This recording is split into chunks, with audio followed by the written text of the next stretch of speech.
Hello, I'm Sunny. The word of today is 日. In this video, I will teach you how to pronounce it, how to write it, and how to use it.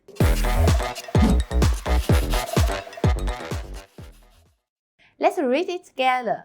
日. Very good. 日. So pay attention. 日. You need to shake your thought. 日. So 日. Very good. Okay, let's write together. First one. 竖.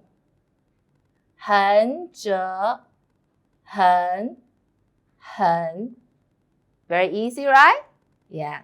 Let's learn how to use it. 日 have so many meanings in Chinese. So today we learn 3 of them. First is sun. We can say sunlight. 日光. And second meaning is daytime. We always say day and night. So we say 日与夜. The third meaning is date or day.